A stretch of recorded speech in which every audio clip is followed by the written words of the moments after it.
ये कहानी एक ऐसे दौर की है जब दुनिया क्लाइमेट चेंज और पानी की कमी की वजह से पूरी तरह से तबाह हो चुकी है। यहाँ पर जीने के लायक कोई जगह नहीं बची होती सिवाय एक जगह के जो ऑस्ट्रेलिया में मौजूद होती है, जिसे मदरलैंड्स कहा जाता है, जो कि अभी भी एक ग्रीन वैली है और यहाँ पर पीने का साफ पानी भी होता है। यहाँ पर हम दो लड़कियों को देखते हैं जिनका नाम फ्यूरियोसा और वल्कायरा होता है। ये दोनों लड़कियां पेड़ से फल तोड़ रही होती हैं, पर तभी उसी टाइम पर कुछ लोग यहाँ आ जाते हैं जिन्हें राइडर्स कहा जाता है। दरअसल ये लोग एक तरह से रेगिस्तानी लुटेरे हैं जो यहाँ के जानवरों को मारकर खाने लगते हैं। तभी फ्यूरियोसा चुपके से जाकर उनकी बाइक की पेट्रोल नली काट देती है, लेकिन इनमें से एक राइडर उसे देख लेता है। इसके बाद फ्यूरियोसा वहाँ से भागकर एक सीटी बजाती है जिससे यहाँ रहने वाले लोग अलर्ट हो जाते हैं। इसके बाद जब फ्यूरियोसा की माँ सीटी की आवाज सुनती है तो वो समझ जाती है कि इसकी बच्ची मुसीबत में है। तब वो घोड़े पर सवार होकर जंगल की तरफ जाती है, लेकिन उसके पहुंचने से पहले ही राइडर्स उसकी बेटी को अपने साथ ले जाते हैं। जिसके बाद मेरी उनका पीछा करती है और उनमें से एक राइडर को मारकर उसकी बाइक छीन लेती है। फिर वो अकेले ही आगे बढ़ती है और देखती है कि बचे हुए दो राइडर्स फ्यूरियोसा को अपने साथ कैंप में लेके जा रहे हैं। इससे पहले कि वो उन दोनों राइडर्स को मार पाते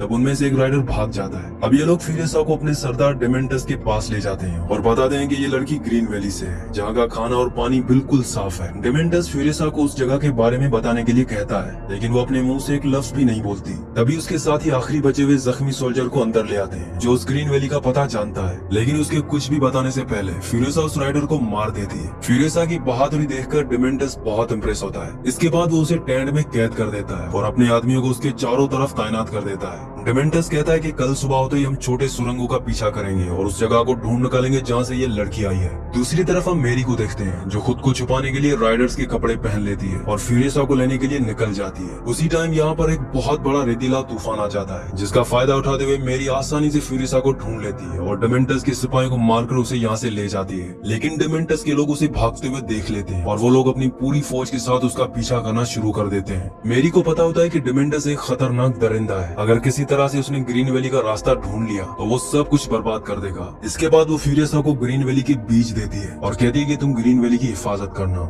लेकिन इसके बाद डिमेंटस उसे ढूंढ लेता है। तब मेरी खुद को बचाने के लिए कई राइडर्स को मार देती है, लेकिन जल्दी उसे पकड़ लिया जाता है। इसके बाद ये लोग मेरी को एक पेड़ से बांधकर उसे टॉर्चर करते हैं ताकि वो उन्हें ग्रीन वैली का रास्ता बता दे। दूसरी तरफ फ्यूरियोसा अपनी माँ को छोड़कर ज्यादा दूर नहीं जाती और वापस उसी जगह लौट आती है। डिमेंटस उसे कहता है कि अगर तुम हमें बता दोगी कि तुम कहाँ से हो तो हम तुम्हारी माँ को छोड़ देंगे, लेकिन मेरी उसे कुछ भी बताने से मना कर देती है। जिसके बाद ये लोग मेरी को जिंदा ही जलाकर मार देते हैं और डिमेंटस फ्यूरियोसा को एक बार फिर से कैदी बना लेता है, इस उम्मीद में कि एक दिन फ्यूरियोसा उसे ग्रीन वैली का रास्ता बता देगी। अब फ्यूरियोसा को एक ऐसे आदमी के साथ कैद किया जाता है जो सितारों को पढ़कर आगे का रास्ता बता सकता है। वो फ्यूरियोसा से कहता है कि अगर तुम चाहती हो कि डिमेंटस तुम्हारा ख्याल रखे तो तुम्हें खुद को अनमोल बनाना होगा। मैं तुम्हें स्टार्स और प्लैनेट्स पढ़ना सिखा सकता हूँ। इसके बाद रात को जब ये सब लोग सो जाते हैं तो फ्यूरियोसा अपने हाथ पर एक नक्शा बना दिया जो स्टार्स और प्लैनेट्स के जरिए उसको घर तक पहुंचा सकता है। एक दिन जब डिमेंटस खाने और पानी की तलाश में कहीं जा रहा होता है तभी उसका सामना एक जंगली आदमी से होता है जो उसे बताता है कि मैं वेस्टलैंड के फोर्ट से आया हूँ और वहाँ खाने और पीने की कोई कमी नहीं। अगर तुम मेरी मदद करो तो मैं तुम्हें फोर्ट तक पहुँचाने का रास्ता बता सकता हूँ। इसके बाद डिमेंटस उसे अपने साथ ले लेता है और पूरी फौज उस किले पर कब्जा करने के लिए वहाँ जाती है। लेकिन फोर्ट के नजदीक पहुँचते ही डिमेंटस का सामना वहाँ के कबीले वालों से होता है जो अपने सरदार इमोटन के वफादार हैं और उसके एक इशारे पर अपनी जान भी दे सकते हैं। तभी वहाँ पर देखते ही देखते जंग हो जाती है और डिमेंटस के साथियों को यहाँ से भागना पड़ता है। लेकिन डिमेंटस इतनी आसानी से हार मानने वाला नहीं था। अगले दिन इन्हें एक जंगी टैंकर नजर आता है जो फोर्ट में खाना और डीजल सप्लाई करता है। अब जब वो डीजल लेकर वापस आ रहा था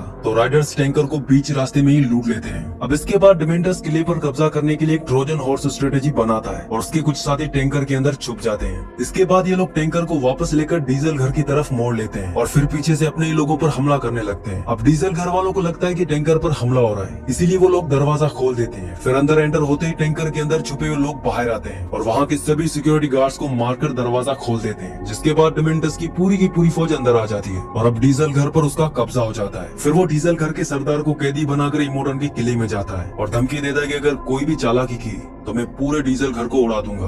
डिमेंटस कहता है कि अब से डीजल घर पर मेरा राज है, इसलिए तुम्हें खाने और पीने की सप्लाई बढ़ानी होगी, उसके बदले तुम्हें आधा टैंकर ही डीजल मिलेगा। लेकिन जब उसकी बात नहीं मानी जाती तब वो उस पुराने सरदार को मार देता है। तभी इमोटन की नजर फ्यूरियोसा पर पड़ती है। वो पूछता है कि ये लड़की कौन है। तब डिमेंटस बताता है कि ये मेरी बेटी है, लेकिन फ्यूरियोसा उसे बताती है कि ये सच नहीं है, इसने मेरी माँ को जिंदा ही जलाकर मार दिया। इसके बाद वो कहता है कि मैं तुम्हारी शिपमेंट बढ़ा दूंगा, लेकिन इसके बदले मुझे ये लड़की चाहिए ताकि जब ये बड़ी हो तो मेरे बच्चे पैदा कर सके। इसके साथ वो डिमेंटस के फिजिशियन को भी भी अपने पास रख लेता है। फिर उसके लोग फ्यूरियसा को एक वार्ड में ले जाते हैं जिसके अंदर और भी कई औरतें बंद होती हैं। एक दिन इमोटन का बेटा रेक्टस फ्यूरियसा के बालों को गलत तरीके से पकड़ता है, इसीलिए फ्यूरियसा अपने बालों को काट कर एक विग तैयार करती है जिसे रात होने पर वो पहनकर सो जाती है। तब रेक्टस चुपके से अंदर आता है और फ्यूरियसा को उठाकर अपने साथ ले जाता है। अब वो जैसे फ्यूरियसा के साथ गलत काम करने की कोशिश करता है तो वो उसे चकमा देकर वहाँ से भाग जाती है और काफी ढूंढने के बाद वो उसे नहीं मिलती। अब कहानी कई साल आगे जाती है और हम देखते हैं कि इमोटन की आर्मी एक वॉर टैंकर बना रही है, एक ऐसी वॉर मशीन जो हथियारों से भी भरी हुई है, और इस टैंकर को बनाने में फ्यूरियसा भी उसकी मदद कर रही होती है जो लड़के का फेस रखकर उनके बीच में छुपी हुई है। दरअसल उसका प्लेन टैंकर के तैयार होते ही यहाँ से भागने का होता है, इसीलिए वो कुछ दिनों का राशन और एक मोटरसाइकिल टैंकर के नीचे छुपा देती है। इसके बाद जब टैंकर बनकर पूरी तरह से तैयार हो जाता है तब हम देखते हैं एक काबिल ड्राइवर को जिसका नाम जैक है जो सप्लाई रन के लिए डीजल घर जा रहा होता है। फ्यूरियसा भी उस वार टैंकर के नीचे छुप जाती है। अब टैंकर जब दुश्मनों के इलाके से गुजरता है तब कुछ लुटेरे टैंकर पर हवाई हमला करते हैं। इसमें टैंकर के साथ बहुत सारे जंगजू मारे जाते हैं। तभी एक राइडर फ्यूरियसा पर भी हमला कर देता है और जो वो बाइक अपने साथ लाई थी वो भी टूट जाती है। इसके बाद फ्यूरियसा भी लड़ाई में शामिल हो जाती है और राइडर्स को मारने में जैक की मदद करती है। तभी अचानक उसका हेलमेट नीचे गिर जाता है और जैक देख लेता है कि फ्यूरियसा एक लड़की है जो अपना फेस छुपाकर यहाँ से भाग रही है।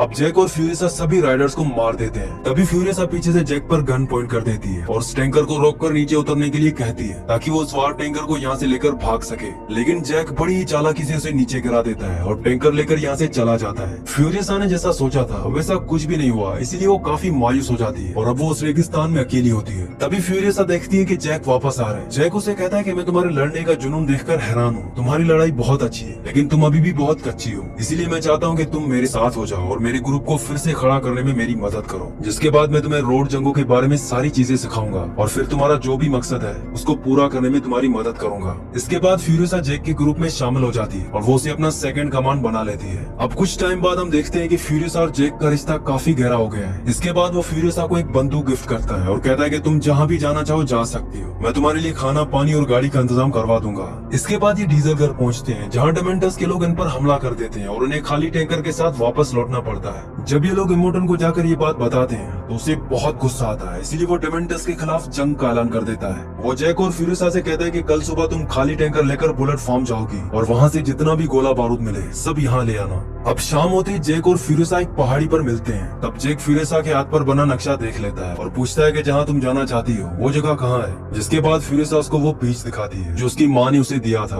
वो उसे कहती है कि तुम भी मेरे साथ चलो, यहाँ से बचकर भागने का ये सबसे अच्छा मौका है। इसके बाद जैक उसके साथ चलने के लिए राजी हो जाता है। अगली सुबह जब ये दोनों वार टैंकर के साथ निकलते हैं तो जैक बीच रास्ते में टैंकर रुकवा देता है और एक कार में खाने पीने का सामान और 2 बैग्स लोड करवाकर फ्यूरियसा को दे देता है। अब जैसे ये लोग फोर्ट के अंदर एंटर होते हैं तो डेमेंटर्स के लोग इन पर हमला कर देते हैं, लेकिन जैक उस टैंकर के साथ अंदर ही फंस जाता है और साथ में उसके सारे साथी भी मारे जाते हैं। फ्यूरियसा उसे बाहर निकालने की काफी कोशिश करती है लेकिन डेमेंटर्स के लोग उसे चारों तरफ से घेर लेते हैं। इसीलिए जैक फ्यूरियसा को यहाँ से चले जाने का कहता है, लेकिन फ्यूरियसा जैक को अकेला छोड़कर यहाँ से नहीं जाना चाहती। वो डेमेंटर्स के लोगों का सामना करती है और वो जैक को बचाकर फोर्ट से बाहर आ जाती है। इसके बाद ये दोनों कार में बैठकर यहाँ से भाग जाते हैं। फ्यूरियसा बताती है कि हमें ईस्ट की तरफ 3 दिनों का सफर करना है, जिसके बाद हम नमक के रेगिस्तान तक पहुँच जाएंगे और वहाँ से हमें आगे का सफर बाइक पर पूरा करना होगा। इसके बाद डेमेंटर्स के लोग जैक और फ्यूरियसा को रोकने के लिए उनका पीछा करते हैं। वो शॉर्टकट रास्तों से होते हुए जल्दी उन तक पहुँच जाते हैं। तभी जैक को गोली लग जाती है और फ्यूरियसा का हाथ भी जख्मी हो जाता है। इसके बाद डेमेंटर्स अपने मॉन्स्टर ट्रक से टक्कर मारकर कार को पलट देता है और इन दोनों को पकड़कर कैदी बना लेता है। इसके बाद वो लोग जैक को बाइक के पीछे बांधकर उसे टॉर्चर करते हैं और उनके शिकारी कुत्ते जैक को काटकर मार देते हैं। इसके बाद फ्यूरियसा को भी उस मॉन्स्टर ट्रक के पीछे बांधकर लटका दिया जाता है जो जैक को अपनी आंखों से मरता हुआ देखती है। लेकिन ट्रक के चारों तरफ बाइक्स घूमने की वजह से काफी धूल उड़ने लगती है, जिसका फायदा उठाकर फ्यूरियसा यहाँ से भाग जाती है। लेकिन इसकी कीमत उसे अपना हाथ काटकर चुकानी पड़ती है। साथ ही वो उनके मॉन्स्टर ट्रक को भी खराब करके चली जाती है, जिसकी वजह से वो उसका पीछा नहीं कर पाते। अब अगले दिन जब सुबह होती है तो हम फ्यूरियसा को देखते हैं जो अपने किले की तरफ जा रही होती है, लेकिन उसी टाइम पर एक पहाड़ी पर खड़ा हुआ शख्स उसे देख रहा होता है जो किले तक पहुंचने में फ्यूरियसा की मदद करता है। जिसके बाद वो इमोटन को बताती है कि डेमेंटर्स ने बुलेट फार्म पर कब्जा कर लिया है, अब वो वीरानगढ़ के किले पर भी कब्जा करने आ रहा है। जब इमोटन दूरबीन से देखता है तो वो सच में आ रहे होते हैं, जिसके बाद वो अपनी फौज तैयार करता है। इन दोनों के बीच में एक बहुत बड़ी जंग हो जाती है। दूसरी तरफ हम फ्यूरियसा को देखते हैं जो हाथ काटने की वजह से अपने घर का रास्ता भूल चुकी है, लेकिन आज भी वो बदले की आग में जल रही है। तभी उसे पता चलता है कि डेमेंटस मैदान छोड़कर भाग रहा है, जिसके बाद वो एक आर्टिफिशियल हाथ बनाकर पहनती है।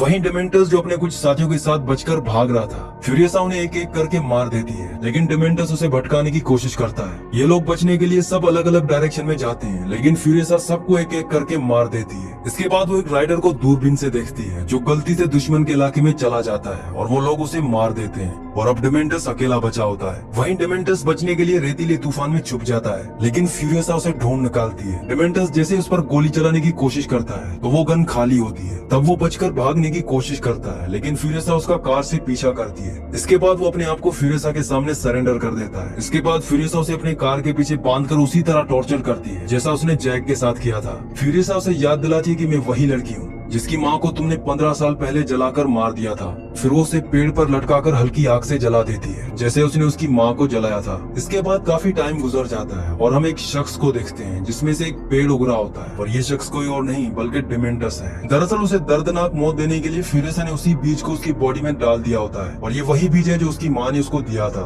अब जब उस पेड़ पर फल उगता है तो वो उसे सभी प्रेग्नेंट औरतों में बांट देती है और वो उन्हें वार टैंकर में छुपाकर यहाँ से ले जाती है। इसी के साथ इस मूवी का एंड हो जाता है। अगली कहानी आप किस मूवी पर सुनना चाहते हैं मुझे नीचे कमेंट्स में जरूर बताना। अगर ये वीडियो आपको पसंद आई हो तो इस वीडियो को लाइक लाजमी से कर देना और मजीद ऐसी वीडियोस देखना चाहते हैं तो इस चैनल को सब्सक्राइब कर देना।